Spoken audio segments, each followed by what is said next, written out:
നോമ്പ് തുറക്കുന്ന സമയം ഏറ്റവും കൂടുതൽ ഇജാബത്ത് കിട്ടുന്ന സമയമാണ്. അല്ലാഹു സുബ്ഹാനഹു വ തആല പ്രാർത്ഥനയ്ക്ക് ഉത്തരം നൽകുന്ന സമയമാണ്. ആ സമയത്ത് നമ്മൾ നോമ്പ് തുറക്കാൻ വേണ്ടി കൊണ്ടുവന്നു വെച്ചിരിക്കുന്ന സദ്യയെ സംബന്ധിച്ചും മറ്റ് വിഷയങ്ങളെ സംബന്ധിച്ചും ചർച്ച ചെയ്യുന്നതിന് പകരം അല്ലാഹുവിനോട് ധാരാളമായി പറയേണ്ടത്, ഏതൊരു മനുഷ്യനും ഒരു പണി തീരുന്ന സമയത്തല്ലേ കൂലി കിട്ടുക. ആ നിലക്ക് നോമ്പ് തുറക്കുന്ന സമയമാണ് ഏറ്റവും കൂടുതൽ റബ്ബിൽ നിന്ന് പ്രതിഫലം കിട്ടുന്ന സമയമെന്ന നിലക്ക് അല്ലാഹുമ്മ അഅ്തിഖ്നീ മിനന്നാർ وادخلني الجنة يا رب العالمين. എല്ലാവരും ചൊല്ലിക്കോ, اللهم اعتقني من النار وادخلني الجنة يا رب العالمين.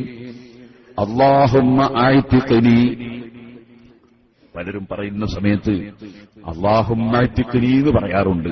അങ്ങനെയല്ല, അല്ലാഹുമ്മ എന്ന് കഴിഞ്ഞതിന് ശേഷം അഅ്തിഖ്നി എന്ന എന്ന അക്ഷരം അത് നമ്മൾ ശരിക്കും മൊഴിഞ്ഞ് ഫത്ഹോടുകൂടി മൊഴിഞ്ഞുകൊണ്ടാണ് ആ ദിക്ർ അല്ലെങ്കിൽ ആ ദുആ നടത്തേണ്ടത്. അല്ലാഹുമ്മ, അല്ലാഹുവേ, അഅ്തിഖ്നി, എന്നെ നീ മോചിപ്പിക്കണം, മിനന്നാർ, നരകത്തിൽ നിന്ന് മോചിപ്പിക്കണം. താണ് വീണുകൊണ്ടുള്ള ഒരു പ്രാർത്ഥനയായിരിക്കണം അത്, അല്ലാതെ വെറും നാവ് കൊണ്ട് ഇങ്ങനെ ചൊല്ലലാകരുത്.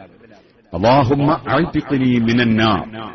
അത് അല്ലാഹുവിനോട് ഏറ്റവും കൂടുതൽ ചോദിക്കാൻ ഉള്ള സമയമാണ് നോമ്പ് തുറക്കുന്ന സമയം. അസ്സായിമു ഹീന യുഫ്തിറു, നോമ്പുകാരൻ നോമ്പ് കുറിക്കുന്ന സമയത്ത് ദുആക്ക് ഉത്തരം ലഭിക്കുമെന്ന് മുഹമ്മദ് റസൂലുള്ളാഹി സ്വല്ലല്ലാഹു അലൈഹി വസല്ലം പ്രത്യേകം പറഞ്ഞിട്ടുണ്ട്. അല്ലാഹുവേ, എത്രയോ ആളുകളെ നീ നരകത്തിൽ നിന്ന് മോചിപ്പിക്കുന്ന മാസമാണിത്.